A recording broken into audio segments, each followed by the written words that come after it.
मामला ये है कि हम यहाँ पर इलेक्शन लड़ने आए हैं। अमोर बैसा के पिछड़ेपन के निदान के खात्मे की हम लड़ाई लड़ रहे हैं। शोषितों, वंचितों, दलितों और अक़लियतों की लड़ाई लड़ने के लिए आए हैं।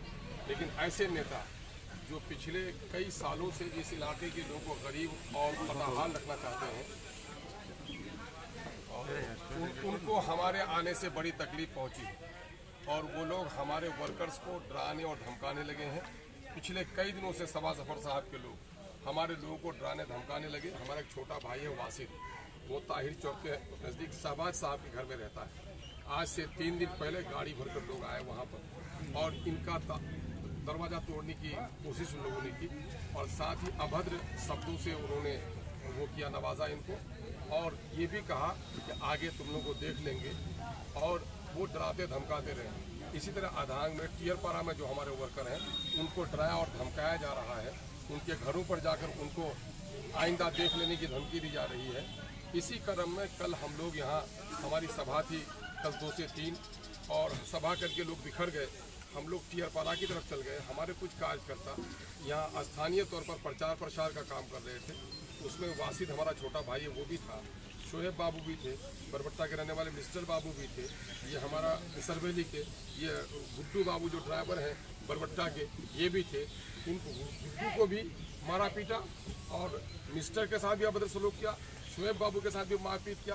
और अफसोस इस बात का है कि ये काम अगर कोई आम वर्कर कर लेता तो शायद समझते कि वर्कर और वर्कर में भिड़ंत हो गई है, लेकिन ये काम खुद सबा जफर साहब ने कल किया।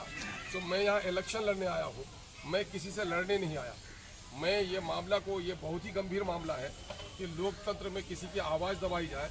अगर वो सत्ता पक्ष में है तो इसका मतलब ये नहीं है कि लोगों का गला घोट दे। वो हर तरफ से डराने धमकाने, हमारी सभाओं को विफल करने, हमारी प्रचार और प्रसार की गाड़ियों को तोड़ने फोड़ने की कोशिश कर, उसका तार तोड़ दिया, इंडिकेटर्स तोड़ दिए उसने।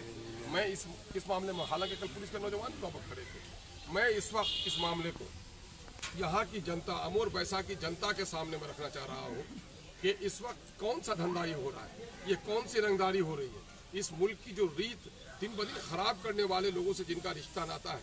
गुजरात की गुंडागर्दी इसी मुल्क में हुई है, बाबरी मस्जिद को भी लोगों ने इसी मुल्क में तोड़ा है, और आज काला कानून सीए का लाया जा रहा है। और यहाँ पर जो लोग आवाज़ उठा रहे हैं ऐसे लोगों के खिलाफ, उनको डराया और धमकाया जा रहा है। दबंगई की राजनीति दिखाई जा रही है। गोया ऐसा है कि उनके खिलाफ कोई नहीं बोले, कोई डिक्टेटर हो जैसे, गांव का नवाब हो जैसे, इलाके का नवाब हो जैसे, इस तरह का काम ये कर रहे हैं। हम इसकी घोर निंदा करते हैं। और यहाँ की अमोर बैसा की जनता से हम कहते हैं कि आपकी अदालत से बड़ी कोई अदालत नहीं है। हम फरियाद करने के लिए आए हैं। सबा जफर साहब को ये दावत भी देते हैं कि सबा जफर साहब, मेरे वर्कर को मत धमकाइए। अगर आपको तकलीफ है तो मुझसे तकलीफ है, मैं अपना दामन फैलाता हूँ। कंकड़ पत्थर जो फेंकने हो हम पर फेंक दीजिए।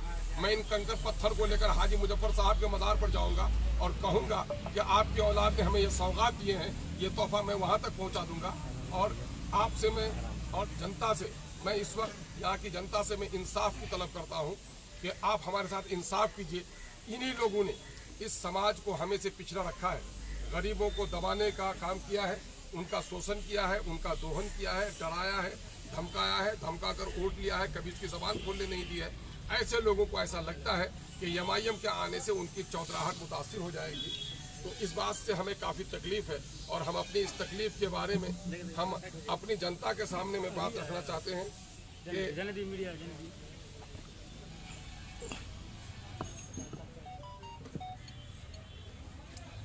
हम अपनी जनता के सामने में रख रहे हैं। और लोकतंत्र में इलेक्शन ही समाज को सही दिशा दशा दिखाती है और जनता की भावनाओं के मुताबिक सरकार बन रही है। लेकिन हम ये देख रहे हैं कि प्रशासनिक तौर पर भी जहाँ फेयर इलेक्शन करने का दावा किया जा रहा है, वो फेयरनेस हम लोग को नज़र नहीं आ रहा है। हमारे बहुत सारे प्रोग्राम भी अभी कैंसिल कराए गए हैं, बिला वजह कैंसिल कराए गए हैं। उसको किसी किस्म की सफाई देने का या उसमें शुद्धि करने का कोई मौका नहीं दिया गया है। हम प्रशासन के लोगों से भी गुजारिश करते हैं कि आप हमारे साथ न्याय कीजिए। देश का संविधान जो कहता है और इलेक्शन कमीशन के जो रूल्स कहते हैं कि हमें अपनी बात रखने का, अपनी सभा करने का हमें मौका देना चाहिए। और हम ये कहेंगे कि विधि व्यवस्था, ये लॉ एंड ऑर्डर, ये मसला प्रशासन का है, किसी कैंडिडेट का नहीं है। और हमें प्रोग्राम करने से कहीं आप रोक नहीं सकते, इसलिए हमें प्रोग्राम करने की इजाज़त भी देनी चाहिए। तो हम तो सबसे पहली बात ये कहेंगे कि जो अभद्र व्यवहार कल माननीय पूर्व विधायक जनाब सबा जफर साहब ने किया है और अपने घर में किया है, सबा जफर साहब को मैं पैगाम देना चाहता हूँ कि सबा जफर साहब मेरे विरोध आइए, मेरे घर पर आइए, मैं आपके लिए सामियाना लटका कर मिंबर और मेहराब बना दूंगा, आपके कदमों पर फूल बिछा दूंगा। अगर आपको बात करनी आती है तो आइए मेरे घर पर आकर विरोध कीजिए। इसका मतलब ये है कि मैं यहाँ इलेक्शन लड़ने आया हूँ तो आप हमारे वर्करों को डराएंगे, धमकाएंगे, तो हम इससे बात आने वाले नहीं हैं।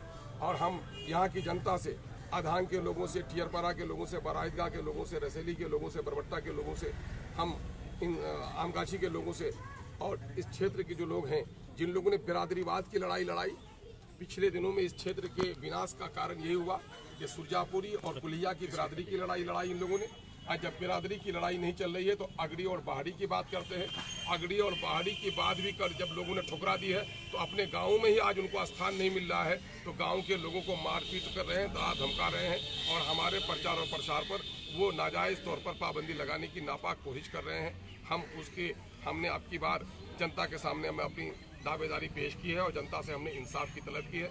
हम उम्मीद करते हैं कि हमारे ये लोग जो अपनी गलत हरकतों से बाज आएंगे और यहाँ की जनता गलत करने वालों को सजा देगी और हमारे साथ जरूर इंसाफ करेगी। हमारे साथ इंसाफ मेरे साथ नहीं है बल्कि यहाँ की नस्लों के साथ, हम पैसा की मजलूमी के साथ इंसाफ का मामला। ये लड़का है, दिल्ली में रहता है, सुप्रीम कोर्ट के मुंशी हैं ये, और इनको मारा पीटा गया। ये बेचारा गुड्डू, ये बेचारा ड्राइवर है, बेचारा गरीब, और इसको कहाँ घर हुआ जी तुम्हारा? बनगवा घर हुआ, इस बेचारे को मारा पीटा गया। ये मिस्टर हमारा, ये वर्कर है, इनको मारा पीटा गया है। इन बच्चों का क्या कसूर था? अगर कुछ भी कसूर है तो हमारा कसूर है। कंकर पत्थर फेंको तो हम पर फेंको भाई। हमारे वर्करों को, इन गरीबों को, अपने पड़ोसियों को क्यों जुल्म कर रहे हो?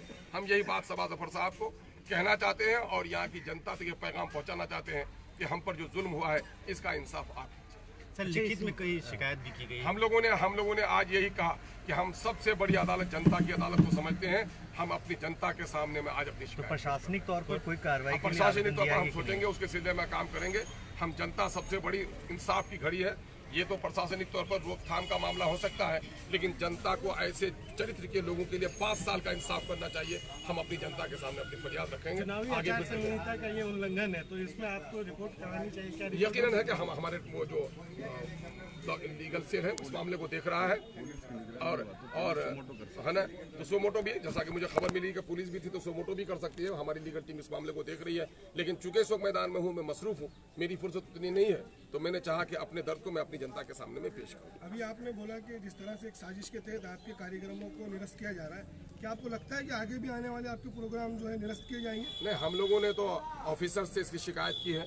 अगर हमारे प्रोग्राम इस तरह निरस्त किए जाए तो फिर हम लोग इलेक्शन, हम लोग को अपने ये प्रचार प्रसार को छोड़कर धरने में बैठना पड़ेगा। किस तरह का कार्यक्रम ऐसा है जो आप बगैर किसी वजह के हमारे 18 प्रोग्राम कैंसिल किए? अच्छा, इस 18 प्रोग्राम में कोई बड़े प्रोग्राम थे? मुख्य चुनाव आयोग तक आपको कंप्लेन किया कि हमारे प्रोग्राम को रद्द कराया जाए। हमारा एजेंट सारे मामले को देख रहा है कि हमारे प्रोग्राम क्यों नहीं हो पा रहे हैं। आज शाम को हम समीक्षा करेंगे। ऐसा क्या कारण हो सकता है? क्या ऐसा कुछ कारण नहीं, जैसे हमको आपने लगता है कि 18 कहीं न कहीं से हमारे साथ लोग डिस्क्रिमिनेशन करते हैं। 18 प्रोग्राम जो आपने बताया तो इसमें से कोई एक ऐसा है कि बड़ा प्रोग्राम हो जिसमें बड़े नेता हैं? प्रोग्राम तो आज के दिन में सभी प्रोग्राम हमारे हो रहे हैं। परमिशन नहीं दे रहे हैं, कैंसिल क्या है? परमिशन नहीं दे रहे हैं। परमिशन के लिए जो कागज दिया जा रहा है उसी को कैंसिल किया। अच्छा, इनमें से कोई ओवैसी जी की भी कोई रैली थी जिसका परमिशन नहीं दिया गया है? आधार कुछ भी नहीं, हम परमिशन के लिए कह रहे हैं जैसे कि पटना जगह जाइए, ये वीडियो वाली गाड़ी के लिए परमिशन हम नहीं देंगे, आप पटना से जाकर के लेके जाइए।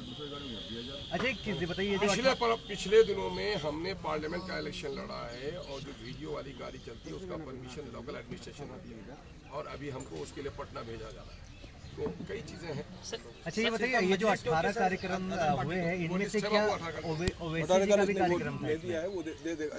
सर, आपको परमिशन क्यों नहीं दिया जा रहा है? कार्यक्रम में क्या ओवैसी का कार्यक्रम भी कोई था?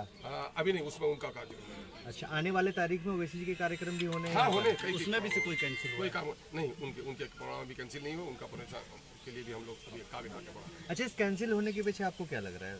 हमको तो लग रहा है कि हमारे साथ कहने के डिस्क्रिमिनेशन किया। ये कौन लोग होंगे ऐसे? जाहिर है कि जिनको परमिशन देना है उन्हीं का। इस हालात में आप अपने कारकुनों को, आपके वर्करों को क्या? हम अपने वर्करों को यही कहते हैं कि अपनी रवानी को और तेज कर दें, घर घर जाएं। हमें अगर दबाया कुचलाया जा रहा है तो दबने कुचलने से सूखी लकड़ी में आग लगती है और वहीं से चिंगारी फूटती है। आप इनकलाब पैदा कीजिए, घर घर में जाइए और लोगों तक अमन के साथ वोट डालने की कोशिश कीजिए। हम अमन और अमान के पैगाम्बर हैं, हम शांति को स्थापित करना चाहते हैं। हम अपने वर्करों से कहते हैं कोई तुम पर हाथ उठाए तो तुम उस पर फूल बरसा दो, लेकिन अपने काम की तरफ आगे बढ़ते रहो और 7 तारीख को जनता खुद फैसला करेगी। अजय भैया, अरे यार प्रेस कॉन्फ्रेंस हो रहा है। क्या घटना हुई?